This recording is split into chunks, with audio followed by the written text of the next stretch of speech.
हे hi hello everyone. सो Ujjivan small finance bank पे आज हम डिस्कशन करेंगे। बैंक का रिजल्ट, उनका कॉन कॉल कैसा रहा, ये सारी चीजें कवर करेंगे एंड देखेंगे ओवरऑल मैनेजमेंट का कैसा आउटलुक है आने वाले क्वार्टर्स को लेकर के। सो उज्जीवन स्मॉल फाइनेंस बैंक जो है वो पूरी बैंकिंग सेक्टर के अंदर हम देखें तो ये काफी इंटरेस्टिंग टर्न अराउंड स्टोरी रही है इस बैंक की। बहुत जबरदस्त रिटर्न्स इसके स्टॉक ने भी डिलीवर किए हैं पिछले 1-2 साल पहले अगर हम इसका रिटर्न देखें। एक लॉस मेकिंग बैंक था और ऑलमोस्ट 400 करोड़ के आसपास का लॉस इन्होंने रिपोर्ट किया था। देन उसके नेक्स्ट ईयर 1100 करोड़ का प्रॉफिट बैंक ने रिपोर्ट किया। इतना जबरदस्त टर्न अराउंड हमको इसको देखने को मिला बिकॉज जो मैनेजमेंट है उन्होंने अपनी स्ट्रेटेजी चेंज करी, सिक्योर्ड एसेट की तरफ फोकस करना स्टार्ट किया। प्लस जो पुराने एनपीएस थे उनमें उनके उसमें रिकवरी आनी स्टार्ट हुई। देन डिसबर्समेंट का नंबर बहुत सॉलिड पेस पे ग्रो हुआ। आरओई बैंक का ऑलमोस्ट 27-30% तक गया और वहां पे हमने देखा कि इस मार्केट ने स्टॉक को भी काफी जबरदस्त तरीके से रिवॉर्ड किया। 14-15 रुपीज से ऑलमोस्ट 55-60 रुपीज तक ये स्टॉक गया था। लेकिन पिछला अगर हम 2-3 क्वार्टर का परफॉर्मेंस देखें इसके स्टॉक का तो कंसिस्टेंटली क्वार्टर आफ्टर क्वार्टर जो स्टॉक है वो नीचे आता जा रहा है। अब उसका रीजन क्या है? तो वही जो हम बार बार डिस्कस करते हैं कि किसी भी बिजनेस की परफॉर्मेंस में अगर आप देखोगे कि चेंज आया है तो मार्केट उसके स्टॉक प्राइस में आपको वो रिफ्लेक्ट कराता है, आपको वो दिखाता है कि उसका स्टॉक जो है वो अगर बढ़ रहा है तो डेफिनेटली बिजनेस की परफॉर्मेंस अच्छी हो रही है, या फिर अगर घट रहा है तो कहीं ना कहीं परफॉर्मेंस में थोड़ा सा डिटोरिएशन देखने को मिला है। वही चीज हमें उज्जीवन के साथ में भी देखने को मिली है। बैंक का जो गाइडेंस है वो लगातार मैनेजमेंट ने कम किया है। पहले ये बैंक 30-35% पे ग्रो करता था, मैनेजमेंट ने गाइडेंस घटा करके 25% पे किया एंड देन उसको भी घटा करके 20% का कर दिया। तो जब आप ग्रोथ का गाइडेंस घटाओगे तो डेफिनेटली मार्केट आपके वो स्टॉक प्राइस में रिफ्लेक्ट करवाएगा। बिकॉज इसीलिए हम बार बार बात करते हैं कि ट्रैकिंग इतनी ज्यादा इंपॉर्टेंट है कि मतलब एक बार हमने बिजनेस स्टडी कर लिया, समझ में आ गया कि उसका आगे का आउटलुक कैसा है, तो उसका मतलब ये नहीं है कि अगला 2-3 साल बिजनेस वैसा ही चलेगा। इतना ऐसा लीनियर नहीं चलता है, बहुत डायनामिक है। चाहे बिजनेस हो, लाइफ हो, मार्केट हो, यहाँ पे चीजें बहुत जल्दी चेंज होती है। सो ट्रैकिंग बहुत ज्यादा इंपॉर्टेंट है बिजनेस में। हर एक क्वार्टर में नए चैलेंजेस आते हैं एंड अगर बिजनेस उसको अच्छे से कॉप अप नहीं कर पाया तो मार्केट तो उसको उसके अकॉर्डिंग पनिश करेगा डेफिनेटली। बिकॉज मार्केट किसी स्टॉक को आज के बेसिस पे नहीं, उसकी फ्यूचर में क्या अर्निंग पोटेंशियल एस्टिमेट कर रहा है, क्या अर्निंग प्रोजेक्ट कर रहा है मार्केट, उसके बेसिस पे स्टॉक को रिवॉर्ड करता है। तो अगर किसी क्वार्टर में आपको दिखता है कि किसी बिजनेस का 10% से प्रॉफिट गिरा है या फिर प्रॉफिट बिल्कुल फ्लैट आया है, तो एब्सोल्यूट नंबर में तो आपको दिखता है कि प्रॉफिट बस फ्लैट ही आया है एक क्वार्टर में, या फिर सिर्फ 5-10% का फॉल हुआ है। लेकिन मार्केट जो है वो उसकी फ्यूचर अर्निंग को देख रहा है, तो फ्यूचर अर्निंग पोटेंशियल जो मार्केट उसका पहले एस्टिमेट कर रहा था उसमें एक बड़ा फॉल दिखता है मार्केट को एंड उसके अकॉर्डिंग मार्केट उसके स्टॉक को पनिश करता है। सो क्वार्टरली ट्रैकिंग बहुत बहुत ज्यादा इंपॉर्टेंट है बिजनेस की। अदरवाइज तो ये बिल्कुल एफडी जैसा हो जाता कि हर कोई फिर मार्केट में इन्वेस्ट करता है एंड 1-2 साल बाद सब देखते हैं कि 20% 25% रिटर्न मिल रहा है। सो ट्रैकिंग इंपॉर्टेंट है। इसीलिए आप देखते हो कि मोस्टली जो इन्वेस्टर्स हैं वो वो इस डायनामिक के साथ में मतलब मेंटेन नहीं कर पाते अपने आप को एंड वो एफडी वगैरह पे ज्यादा फोकस करते हैं बिकॉज वहां पे आपको कुछ करने की जरूरत नहीं है। लेकिन यहाँ पे आपका एफर्ट लगता है, हर एक क्वार्टर में आपको मॉडल को समझना पड़ता है, इंडस्ट्री को समझना पड़ता है, देन उसके अकॉर्डिंग आपको एक्ट करना पड़ता है। तो ये प्रॉब्लम आया और जीवन के साथ में। सो सबसे पहले इनका हम रिजल्ट देख लेते हैं कि Q1 में बैंक ने नंबर्स किस तरीके से रिपोर्ट करे हैं। तो इनका लोन बुक का ग्रोथ नंबर जैसे हमने डिस्कस किया था लगातार गिरता जा रहा है। 19% की ग्रोथ आई है बैंक के लोन बुक के अंदर।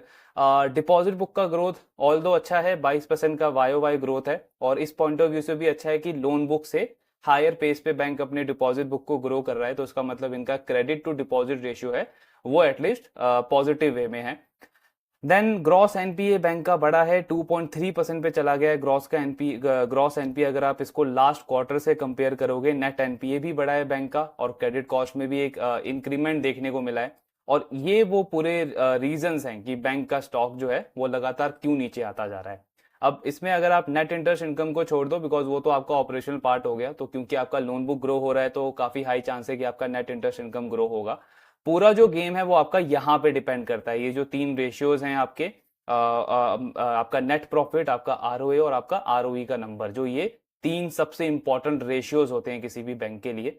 तो इनका नेट प्रॉफिट अगर आप देखोगे तो डाउन हुआ है, डिक्लाइन आया है 7% का वाई लेवल पे।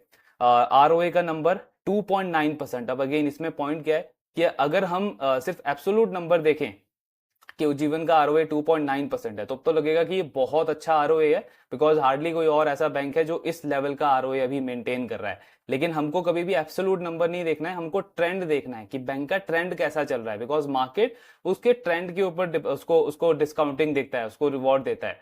तो उसका ट्रेंड क्या है, डिक्लाइन का ट्रेंड है। ये 3.8% का आरओए बैंक का 2.9% का आया है। आरओई भी आप देखोगे तो 21% का बहुत एक्सेप्शनल, मतलब बहुत जबरदस्त आरओई होता है, लेकिन ये भी जो ट्रेंड है वो डिक्लाइनिंग ट्रेंड है। 30% का आरओई 21% पे आया है। सो ये तीन मेन रीजंस है कि क्यों मार्केट इसके स्टॉक को लगातार पनिश कर रहा है। अब ऑफ कोर्स हमको इनका गाइडेंस वगैरह देखना है कि मैनेजमेंट ने कैसा गाइडेंस दिया आने वाले क्वार्टर्स को लेकर के, एंड ओवरऑल कैसा एक्सपेक्टेशन बनता है उस जीवन से। तो first of all loan book growth वगैरह नंबर्स इन्होंने बताए हैं कि 19% का वाई ग्रोथ रहा है लोन बुक के अंदर।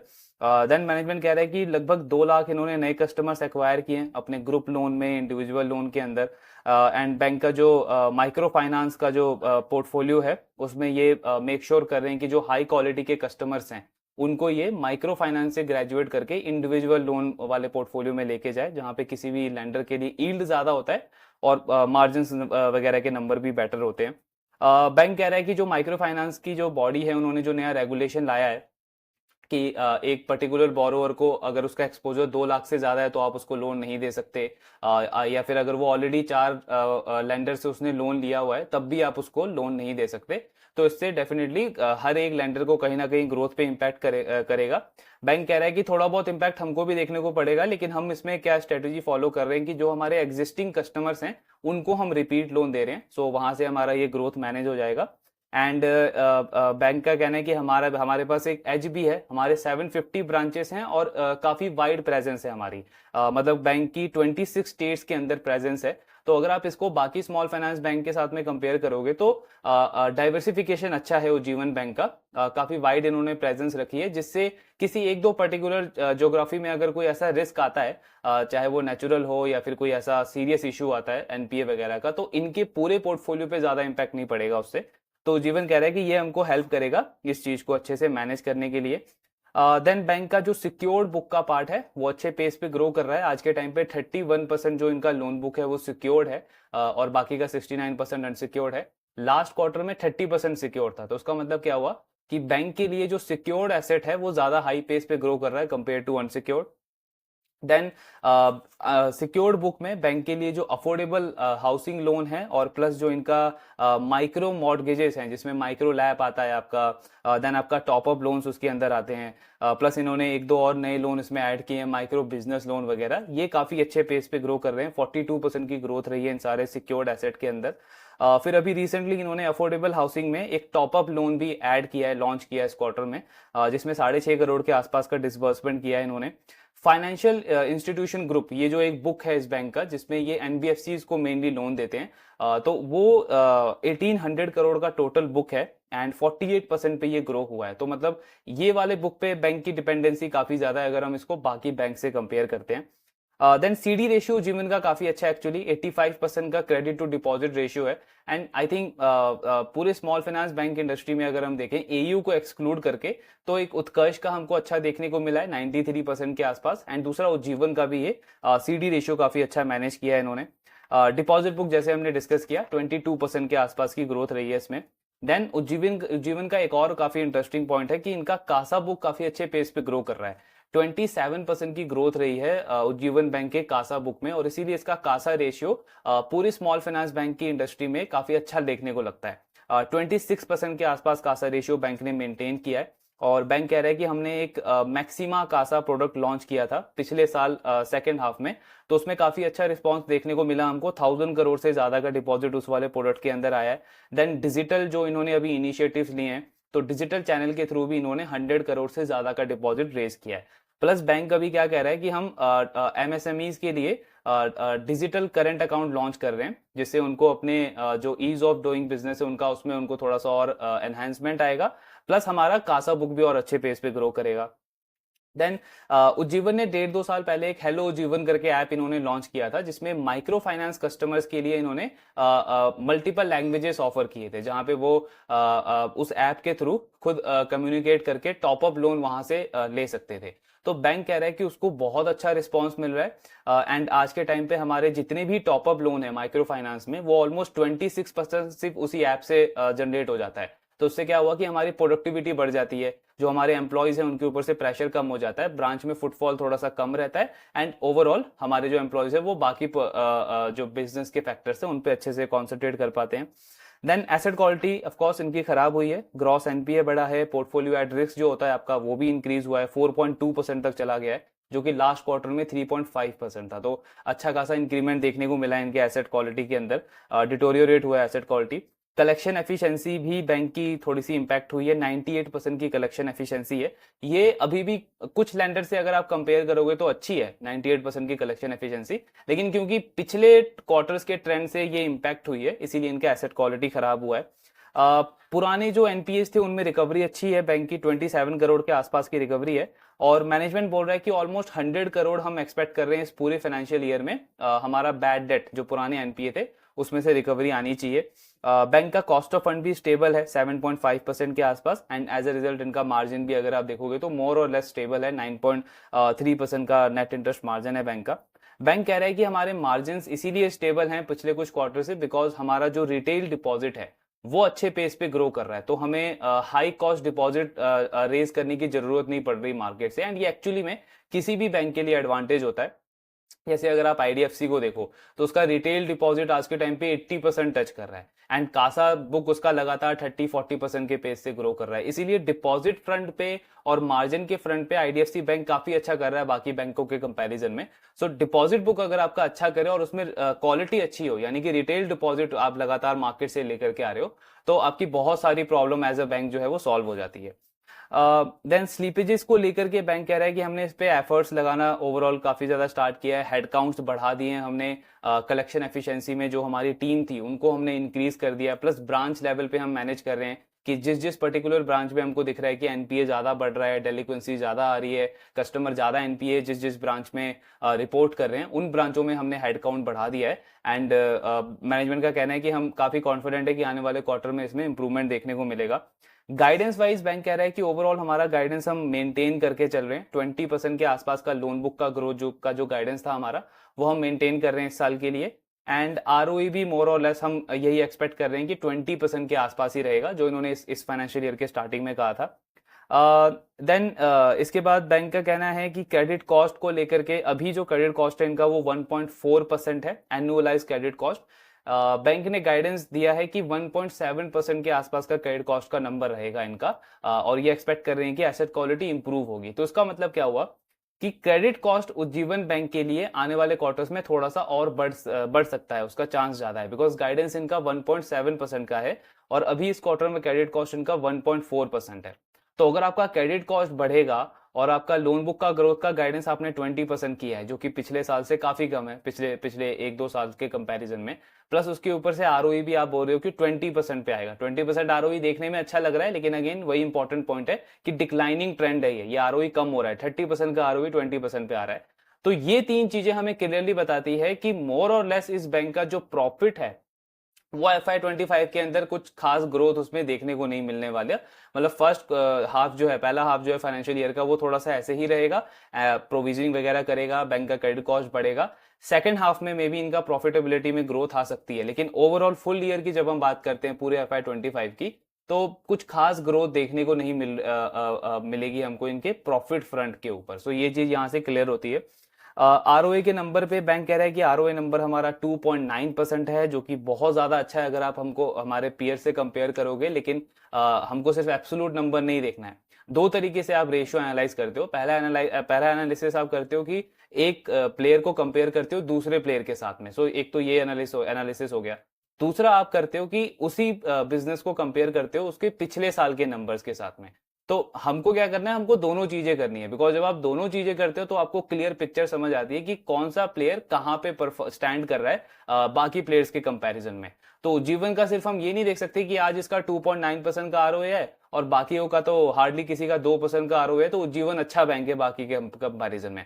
हमको ये भी देखना पड़ेगा कि बाकियों का आरओए जो 1.5% से बढ़ के 2% पे गया है, उज्जीवन का आरओए 4% से कम होकर के 2.9% पे आया है। तो ट्रेंड देखना बहुत ज्यादा इंपॉर्टेंट है, बिकॉज मार्केट के पॉइंट ऑफ व्यू में ये एब्सोल्यूट नंबर कोई वैल्यू रखता नहीं है। उनको जो है वो ट्रेंड से मतलब है कि आपका वो मतलब अप ट्रेंड चल रहा है या डाउन ट्रेंड चल रहा है, तो उसके लॉजिक को हमको समझना है। देन आरओई को बैंक कह रहा है कि हम 20% के आसपास ही मैनेज करेंगे। सिक्योर्ड अनसिक्योर्ड पोर्टफोलियो पे बैंक का कहना है कि इस साल के एंड तक हमारा टारगेट है कि 35% जो हमारा बुक है वो सिक्योर्ड बुक हो जाएगा, और उसके बाद FY26 के एंड तक हमारा एक्सपेक्टेशन है कि 40% जो हमारा लोन बुक है वो सिक्योर्ड हो जाएगा। तो 60-40 का रेशियो बैंक मेंटेन करने को देख रहा है। देन बैंक कह रहा है इंडिविजुअल लोन जो हम देते हैं कस्टमर्स को, वो उन्हीं कस्टमर्स को देते हैं जो कम से कम 3.5 साइकिल हमारे साथ कंप्लीट करते हैं माइक्रो फाइनेंस बुक के अंदर। तो 3.5 साइकिल क्या हुआ, बेसिकली जो माइक्रो फाइनेंस के कस्टमर्स होते हैं उनको साइकिल्स में लोन मिलते हैं, मतलब पहला साइकिल लोन मिला, फिर अगर आपने टाइम पे रीपे किया तो आपको सेकंड साइकिल का लोन मिलता है, थर्ड साइकिल का लोन मिलता है। तो बैंक कह रहा है कि जब कोई एक पर्टिकुलर कस्टमर हमारा माइक्रो फाइनेंस ग्रुप में मिनिमम 3-3.5 साइकिल कंप्लीट करता है, तब हम उसको ग्रेजुएट करते हैं इंडिविजुअल लोन देने के लिए, बिकॉज इंडिविजुअल लोन में आप ज्यादा टिकट साइज ऑफर करते हो उनको, लेकिन ऑफकोर्स उसके साथ में आप यील्ड भी ज्यादा चार्ज करते हो और आपको वहां पे मार्जिन भी ज्यादा अच्छा मिलता है। तो ये इनका प्रोसीजर रहता है। बैंक कह रहा है कि हमारा जो यील्ड है, अगर आप हमारी यील्ड को कंपेयर करोगे बाकियों के साथ में, तो आपको उन प्लेयर्स के साथ में कंपेयर करना चाहिए जो टियर 3 मार्केट में लोन देते हैं। एंड उन प्लेयर्स के कंपैरिजन में हम काफी कॉम्पिटिटिव हैं, हमारा अच्छा पोजीशन है उनके कंपैरिजन में। हमारा यहां से यील्ड तभी चेंज हो सकता है या तो हम अपना मार्केट चेंज करें ज्योग्राफिकली और डीपर लेवल पे जाए, या फिर हम हमारा कस्टमर सेगमेंट चेंज करें। तो नियर फ्यूचर में बैंक कह रहा है कि हमें ये होता हुआ नहीं दिख रहा है, तो मोर और लेस हमारा जो यील्ड है वो करंट लेवल के आसपास ही रहेगा। देन स्टेट वाइज इन्होंने बताया है, मैनेजमेंट का बोलना है कि 6 ऐसे स्टेट्स हैं जो हमारा कोर मार्केट है, जो मेच्योर मार्केट है, जैसे वेस्ट बंगाल, तमिलनाडु, कर्नाटका, बिहार, उत्तर प्रदेश एंड महाराष्ट्र। तो बैंक कह रहा है कि ये 6 ऐसे स्टेट्स हैं जहां पे हमारा 60% पोर्टफोलियो स्टैंड करता है आज के टाइम पे। एंड हमारे लिए यहाँ पे एनपीए का कोई प्रॉब्लम नहीं है, हम ऐसा नहीं देख रहे कि यहाँ पे किसी तरीके का एनपीए बढ़ रहा है। अब ये उज्जीवन ने अपने अपने बुक की बात करी है, इसको अगेन हमको जनरलाइज नहीं करना है कि उज्जीवन का एनपीए नहीं बढ़ रहा है इन स्टेट्स के अंदर, तो इसका मतलब हर एक प्लेयर जो इन स्टेट्स के अंदर प्रेजेंस है उसका बुक अच्छा कर रहा होगा, ऐसा जनरलाइज नहीं करना है। उज्जीवन के लिए पर्टिकुलर इन 6 स्टेट्स के अंदर अच्छी परफॉर्मेंस है एसेट क्वालिटी की। बैंक कह रहा है कि एनपीए जो मेजरली हमारा बढ़ रहा है वो कुछ कुछ स्टेट्स के अंदर हम देख रहे हैं स्ट्रेस है। पंजाब, हरियाणा तो ऑफकोर्स सबको पता है, चाहे फ्यूजन माइक्रो फाइनेंस हो या सतिन क्रेडिट केयर हो, जो जो लेंडर इन स्टेट्स के अंदर प्रेजेंट है उनको एसेट क्वालिटी में बहुत बड़ा प्रॉब्लम देखने को मिल रहा है। तो जीवन कह रहा है पंजाब, हरियाणा, गुजरात, उड़ीसा, राजस्थान, ये 3-4 ऐसे स्टेट्स हैं जहां पे हमको थोड़ा सा स्ट्रेस देखने को मिल रहा है। राजस्थान का जो डिस्कशन है वो एक्चुअली 2-3 लेंडर ने किया है पिछले कुछ टाइम में, आई थिंक उत्कर्ष ने भी बोला था और सूर्योदय की मैनेजमेंट ने भी बोला था, तो शायद उस स्टेट के अंदर भी कुछ ऐसा प्रॉब्लम चल रहा है। केरला का तो ऑफकोर्स हम देख रहे हैं कि पिछले साल से ईसैफ स्मॉल फाइनेंस बैंक के साथ में कैसा प्रॉब्लम चल रहा है वहां पे। तो बैंक कह रहा है कि ये करंट सिनेरियो देखते हुए हमें ऐसा लग रहा है कि ग्रॉस एनपीए हमारा अभी 2.3% है और ये पीक करेगा 2.7-2.8% तक, मतलब इस साल के एंड तक मैनेजमेंट बोल रहा है कि हमारा ग्रॉस एनपीए 2.7 से 2.8% तक रह सकता है, और फिर अगले साल से हम एक्सपेक्ट कर रहे हैं कि ग्रॉस एनपीए हमारा धीरे धीरे इंप्रूव होना शुरू होगा। तो इसका मतलब क्या हुआ कि आपका एसेट क्वालिटी थोड़ा सा और डिटोरिएट होने का प्रॉब्लम है आने वाले टाइम में, तो उसके अगेंस्ट में आप प्रोविजनिंग भी करोगे, लोन ग्रोथ आपने पहले ही घटा दिया है और आपका आरओई का नंबर भी घट गया है पिछले साल के कंपैरिजन में। सो उस चीज को और ये वैलिडेट करता है कि प्रॉफिट ग्रोथ अगेन हम इस बैंक से ज्यादा एक्सपेक्ट नहीं कर सकते पूरे FY25 के अंदर। तो बैंक कह रहा है कि आरओई जो है वो हमारा पिछले साल 27% था फुल ईयर बेसिस पे। उसका रीजन ये था कि हम कोविड से जस्ट बाहर आए थे, पुराने एनपीएस में रिकवरी अच्छी हुई थी, मार्केट में उस टाइम पे माइक्रो फाइनेंस सेक्टर बूम कर रहा था, डिमांड बहुत अच्छी थी, तो डिसबर्समेंट हमारा 40-50% पे ग्रो कर रहा था। सो प्रॉफिटेबिलिटी इतनी सॉलिड पेस पे क्योंकि ग्रो कर रही थी, इसीलिए हमारा आरओई 27-28% के आसपास था। लेकिन 27% का आरओई जो है वो सस्टेनेबल नहीं है, एंड ये मैनेजमेंट बिल्कुल ठीक कह रहा है। लेंडिंग बिजनेस में आपको हार्डली कोई ऐसा प्लेयर दिखेगा जिसका आरओई आपको 28-30% के आसपास दिखेगा कंसिस्टेंटली। हार्डली 1-2 प्लेयर है जिनका आरओई 20-25% के आसपास है इतने सालों से। तो मेनली आपका आरओई जो है वो इसमें 18-20% तक रहता है, तो काफी अच्छा माना जाता है।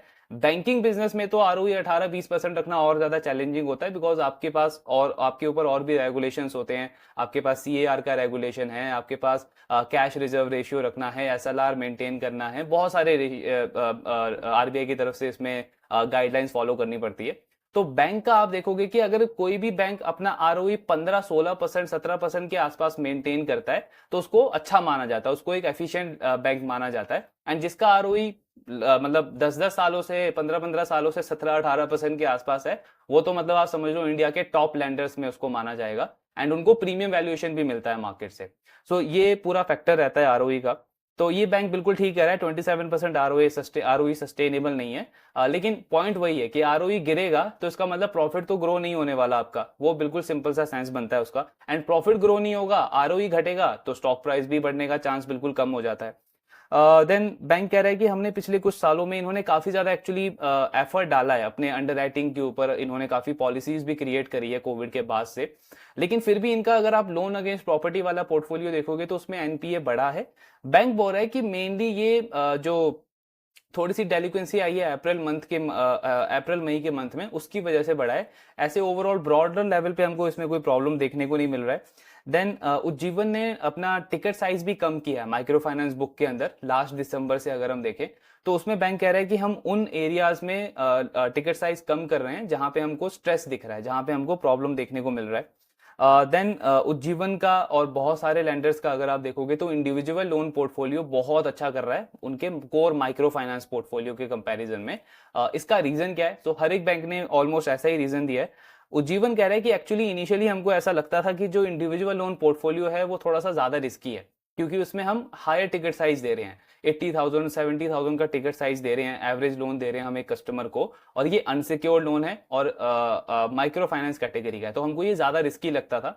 लेकिन डीमोनेटाइजेशन के टाइम पे और उसके बाद कोविड के बाद जो कोविड का ड्यूरेशन था उसमें हमने इस चीज को ऑब्जर्व किया कि एक्चुअली ये जो बुक है वो हमारे कोर माइक्रो फाइनेंस वाले बुक से भी अच्छा कर रहा है। उसका रीजन क्या है? तो मैनेजमेंट कह रहा है कि एक्चुअली हमने ये देखा कि अगर माइक्रो फाइनेंस लेंडर जो है उसका कस्टमर बेस बहुत सॉलिड है, 40-50 लाख का कस्टमर बेस है, तो उसके पास एक अच्छी अपॉर्चुनिटी है कि पूरे माइक्रो फाइनेंस सेगमेंट का जो क्रीम है, जो मतलब हाई क्वालिटी बोरोवर्स हैं, उनको आप प्रमोट कर सकते हो इंडिविजुअल लोन कैटेगरी के अंदर, बिकॉज वो कंसिस्टेंट है आपके साथ में, टाइम पे रीपे करते हैं, उनका क्रेडिट प्रोफाइल लगातार अच्छा होता जा रहा है। तो आपके पास में एक अपॉर्चुनिटी है कि उन बोरोवर को आप प्रमोट करो इंडिविजुअल लोन की कैटेगरी में, जहां से आपको भी यील्ड ज्यादा मिलेगा, उस कस्टमर को टिकट साइज भी ज्यादा मिलेगा। तो एक तो ये पॉइंट है। दूसरा बैंक कह रहा है कि हमने एक डेटा भी देखा है इंडस्ट्री का कि ग्रुप लोन के जो कस्टमर है माइक्रो फाइनेंस के, वो ऑन एन एवरेज हर एक कस्टमर 2 या 3 लोन तो लेता ही है, 2-3 लेंडर से अलग अलग लोन लेता है, बिकॉज उसकी नीड थोड़ी सी ज्यादा होती है। लेकिन एक लेंडर उसको लो टिकट साइज लोन दे सकता है बिकॉज माइक्रो फाइनेंस का लोन है वो। तो इस वजह से क्या होता है कि उनकी डेलिक्वेंसी थोड़ी सी बढ़ जाती है, बिकॉज रीपेइंग एबिलिटी वहां पे इंपैक्ट पड़ती है। लेकिन इंडिविजुअल लोन में जब आपने कस्टमर को प्रमोट कर दिया, बोरोवर को प्रमोट कर दिया, तो पहला ही लोन जो है वो आप उसको 70-80,000 का दे रहे हो, तो उसमें उसकी नीड पूरी फुलफिल हो जाती है, तो उसको और एक्स्ट्रा लोन लेने की जरूरत नहीं पड़ती। इसीलिए उसकी रीपेइंग कैपेबिलिटी जो है वो माइक्रो फाइनेंस के कस्टमर से अच्छी होती है। सो ये बैंक का ऑब्जर्वेशन है एसेट इन दोनों कैटेगरी के कस्टमर्स को लेकर के। बैंक का 3-4 साल पहले का जो व्यू था वो ये था कि ये 50-50 करना चाहते थे, 50% सिक्योर्ड बुक, 50% अनसिक्योर्ड बुक। लेकिन इनको माइक्रो फाइनेंस में अपॉर्चुनिटी ज्यादा अच्छी दिखी, तो इन्होंने माइक्रो फाइनेंस को हाई पेस पे ग्रो करना शुरू कर दिया, जिसकी वजह से इनका अनसिक्योर्ड बुक का जो शेयर है वो ज्यादा अच्छे से बढ़ नहीं पाया। अब मैनेजमेंट बोल रहा है कि हमें बिल्कुल इस चीज की क्लैरिटी है कि हमको 60-40 रेशियो मेंटेन करना है, 60% सिक्योर्ड, 40% अनसिक्योर्ड, और उसी स्ट्रेटेजी के साथ में हम काम कर रहे हैं। इसका रीजन एक ये भी है, मैनेजमेंट जो बोल रही है कि हमको ये दिखने को मिल रहा है कि जो हमारे सिक्योर्ड एसेट्स है वो भी काफी अच्छा कर रहे हैं, काफी हाई पेस पे ग्रो कर रहे हैं, जैसे जो अफोर्डेबल हाउसिंग है, एमएसएमई है, या हमारा माइक्रो लैब का प्रोडक्ट है, या वर्किंग कैपिटल लोन है, फिनटेक के साथ में हमारी पार्टनरशिप्स हैं। तो ये सारे प्रोडक्ट्स हमारे लिए काफी अच्छा कर रहे हैं, और इनमें कुछ प्रोडक्ट्स अच्छे खासे यील्ड भी हमको जनरेट करके देते हैं। तो अभी हमारा स्ट्रेटेजी यही है कि हमको 60-40 रेशियो को लेके जाना है by the end of FY26। Then ये जो FIG लोन देती है उज्जीवन बैंक, तो ये मेनली बैंक का कहना है कि हम ए रेटेड कॉर्पोरेट्स को ही देते हैं, ए रेटेड एनबीएफसी को ही देते हैं, और मोस्टली ये एनबीएफसी जो है वो सिक्योर्ड लोन देती है, जैसे एमएसएमई एनबीएफसी होती है, या गोल्ड लोन वाली एनबीएफसी होती है, या व्हीकल फाइनेंस की एनबीएफसी होती है, मेनली हम उन्हीं को देते हैं। सिर्फ 12% हमारा एलोकेशन इसमें माइक्रो फाइनेंस वाली एनबीएफसी के अंदर है। फिर बिहार में इनका पोर्टफोलियो है, तो स्टेट वाइज इन्होंने थोड़ा सा काफी अच्छा इंसाइट शेयर किया है। तो बैंक कह रहा है कि बिहार में हमारा 1800 करोड़ का पोर्टफोलियो है, ऑलमोस्ट 9% पूरे लोन बुक का हमारा, एंड उसमें अच्छा चल रहा है हमारा। बिहार में ऐसा कोई हमको स्ट्रेस देखने को नहीं मिल रहा है, वहां पे एसेट क्वालिटी भी अच्छी है। कलेक्शन एफिशिएंसी तो वहां पे इनफैक्ट 99.7% है। तो मतलब जो इनका पूरे ओवरऑल बुक पे जो कलेक्शन एफिशिएंसी है, बिहार में कलेक्शन एफिशिएंसी उससे भी अच्छी है। तो बैंक कह रहा है कि वहां पे ग्रोथ हमारा कंटिन्यू रहेगा। 10% के आसपास का ग्रोथ हम एक्सपेक्ट कर रहे हैं बिहार के अंदर इस पर्टिकुलर ईयर में भी। देन यूपी की बात करें तो बैंक कह रहा है यूपी हमारे टोटल बुक का 7% पार्ट है, एंड यूपी में 4-5 ऐसे डिस्ट्रिक्ट्स हैं जहां पे थोड़ा सा हमको स्ट्रेस देखने को मिल रहा है। सेम चीज उत्कर्ष की मैनेजमेंट ने भी बोला था। बैंक कह रहा है जैसे आगरा, फिरोजाबाद, अलीगढ़, ये जो कुछ डिस्ट्रिक्ट्स हैं, कुछ एरियाज हैं जहां पे हमको थोड़ा सा स्ट्रेस देखने को मिल रहा है, एंड थोड़ा बहुत वहां पे स्लो डाउन है। लेकिन इनके इन 4-5 के अलावा ब्रॉडर लेवल पे यूपी भी हमारे लिए काफी अच्छा कर रहा है, और वहां पे भी हम ग्रोथ कंटिन्यू रखेंगे। देन केरला में बैंक कह रहा है कि हमारा बहुत कम एलोकेशन है, सिर्फ 2% लोन है हमारा टोटल लोन बुक का केरला में। 400 करोड़ के आसपास का एलोकेशन है। बैंक कह रहा है कि लगातार हम वहां से अपना एक्सपोजर कम कर रहे हैं पिछले कुछ टाइम में, बिकॉज इनका पोर्टफोलियो एट रिस्क जो है वो 5% के आसपास है। मतलब एनपीए बहुत ज्यादा है, डिफॉल्ट रेट इनका केरला के अंदर काफी ज्यादा है। पूरे बैंक पे ये 4% है, और अकेले केरला में ये 5% पे जा रहा है ये नंबर। तो वहां पे रिस्क काफी ज्यादा है, इसीलिए बैंक का वहां पे एलोकेशन भी कम है, सिर्फ 2% का एलोकेशन है। तमिलनाडु, एमपी वगैरह अच्छा कर रहे हैं। देन इन्होंने पंजाब और हरियाणा पे भी इनसाइट शेयर किया है। तो मैनेजमेंट कह रहा है कि पंजाब हरियाणा में एक्चुअली ये जो कर्ज मुक्ति अभियान चल रहा है पिछले कुछ टाइम से, इसमें बहुत सारे लोगों ने अब एनरोलमेंट किया है, बहुत सारे लोगों ने पार्टिसिपेट किया, और कहीं ना कहीं उनके माइंड में ये आ गया कि हमको लोन रीपे करने की जरूरत नहीं है, जो कि डेफिनेटली उन दोनों स्टेट्स का जो क्रेडिट कल्चर है उसको पूरी तरीके से स्पॉइल कर रहा है। सो ये चीज बहुत ज्यादा इफेक्ट कर रही है, एंड इसीलिए हम भी इंडस्ट्री के नंबर्स को देख रहे हैं कि जो जो प्लेयर्स वहां पे प्रेजेंट है उनका नंबर बहुत बुरी तरीके से इम्पैक्ट कर रहा है करंट लेवल के ऊपर। गुजरात को लेकर भी मैनेजमेंट बोल रही है कि गुजरात में भी कुछ थोड़ा बहुत स्ट्रेस देखने को मिल रहा है, लेकिन ये गुजरात का जो स्ट्रेस है वो मेनली रिलेटेड है ओवर लेवरेजिंग के ऊपर, ओवर लैंडिंग के ऊपर। मतलब वहां पे बहुत सारे प्लेयर्स आ गए हैं पिछले कुछ टाइम में, बिकॉज गुजरात का ग्रोथ काफी अच्छा रहा है पिछले 4-5 सालों से। तो मैनेजमेंट बोल रहा है कि वहां पे आज के टाइम पे कंपटीशन बहुत ज्यादा बढ़ गया है, तो हर एक बोरोवर को ओवर लेवरेजिंग करी जा रही है। सेम चीज अरमान ने भी बोली थी अपने कॉन कॉल में, एंड मैनेजमेंट कह रहा है कि इसीलिए वहां पे भी थोड़ा सा स्ट्रेस देखने को मिल रहा है। पंजाब हरियाणा पे अगेन मैनेजमेंट कह रहा है कि इलेक्शन के बाद हमें चीजें वहां पे थोड़ी सी बेटर होती हुई देखने को मिल रही है। लेकिन एक चीज मैनेजमेंट बोल रहा है कि अगर आप ऑब्जर्व करोगे और कंपेयर करोगे कि उज्जीवन ने इस स्ट्रेस को कैसे मैनेज किया है, इस प्रॉब्लम को कैसे मैनेज किया है कंपेयर टू इंडस्ट्री, तो आपको दिखेगा कि हमारी एफिशिएंसी इस पे अच्छी रही है। मैनेजमेंट कह रहा है कि हमने बेसिकली ब्रांचिंग स्ट्रेटेजी को फॉलो किया है, और हमारा कस्टमर सिलेक्शन प्रोसेस जो है वो बहुत बहुत ज्यादा एफिशिएंट है। तो इन्होंने नंबर भी शेयर किया कि हमारा जो पोर्टफोलियो एट रिस्क है वो सिर्फ 6% के आसपास है पंजाब हरियाणा के स्टेट में, जबकि बाकी इंडस्ट्री का अगर आप देखोगे तो 20% के आसपास जा रहा है। तो 3 टाइम डिफरेंस है कस्टमर की डेलिक्वेंसी के अंदर, कस्टमर के डिफॉल्ट रेट के अंदर। ये मेनली डिपेंड करता है हमारे ब्रांचिंग स्ट्रेटेजी के ऊपर। तो ब्रांचिंग स्ट्रेटेजी क्या है, मैनेजमेंट कह रहा है कि हम ये स्ट्रेटेजी फॉलो करते हैं कि अगर किसी एक पर्टिकुलर एरिया में ऑलरेडी बहुत ज्यादा प्लेयर्स आ गए हैं तो हम वहां पे लोन देना बंद कर देते हैं, अपना ब्रांच एक्सपेंशन भी वहां पे बंद कर देते हैं, बिकॉज हमको कहीं ना कहीं वहां पे डाउट आता है कि ओवर लेवरेजिंग हो सकती है, तो थोड़ा सा बबल क्रिएट हो सकता है। दूसरा हमारा कस्टमर सिलेक्शन प्रोसेस, अगेन वही जिसको हमने कोविड के बाद से बहुत ज्यादा स्ट्रॉन्ग किया है। तो ये दो चीजें हमें हेल्प करती है हमारे एनपीए को कंट्रोल करने में इंडस्ट्री के कंपैरिजन में। एंड देन मैनेजमेंट का कहना है कि केरला वगैरह में जो इशू चल रहा है वो बेसिकली कर्ज मुक्ति अभियान नहीं है, वो नेचुरल इशू है कुछ वहां पे जो चल रहा है। एंड अभी अच्छी चीज ये है कि जो रेगुलेटरी बॉडी है एमफिन, उसने इसका इसका इस पे ट्रैक करना शुरू कर दिया है, इसलिए उन्होंने ये रेगुलेशन भी लाया है कि आप ज्यादा एक्सपोजर नहीं दे सकते एक पर्टिकुलर बोरोवर को। सो मैनेजमेंट कह रहा है कि हमें कॉन्फिडेंट है कि अगले 2 से 3 क्वार्टर के अंदर ये चीजें काफी हद तक ओवरऑल रिजॉल्व हो जाएगी। तो ये पूरा कॉनकॉल एनालिसिस था उज्जीवन बैंक का। मतलब रिजल्ट तो डेफिनेटली इनके थोड़े से खराब आ रहे हैं पिछले कुछ क्वार्टर से। गाइडेंस भी आप आगे का देखोगे तो मैनेजमेंट अपनी तरफ से तो ठीक कर रहा है, एसेट क्वालिटी को मेंटेन कर रहे हैं, कलेक्शन का नंबर बैंक बोल रहा है कि आने वाले क्वार्टर्स में इंप्रूव होगा, नंबर ऑफ एम्प्लॉयज ये बढ़ाते जा रहे हैं, जिससे इनका एनपीए बहुत ज्यादा बढ़ने का चांस नहीं है। लेकिन एक पॉइंट इससे क्लियर होती है कि इनकी प्रॉफिट ग्रोथ नहीं आने वाली एफआई 25 के अंदर बहुत सॉलिड पेस पे, प्लस लोन बुक आपका ऑलरेडी नीचे गिर चुका है।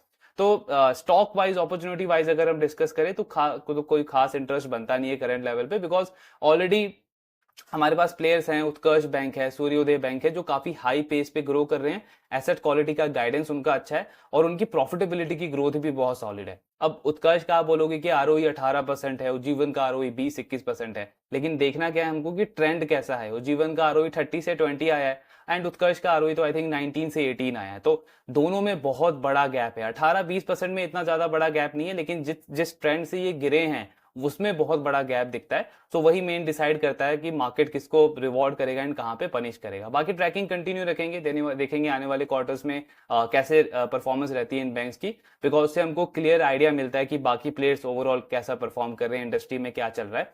एंड आपके जो भी डाउट्स हैं please do let me know in the comment box. Thank you very much.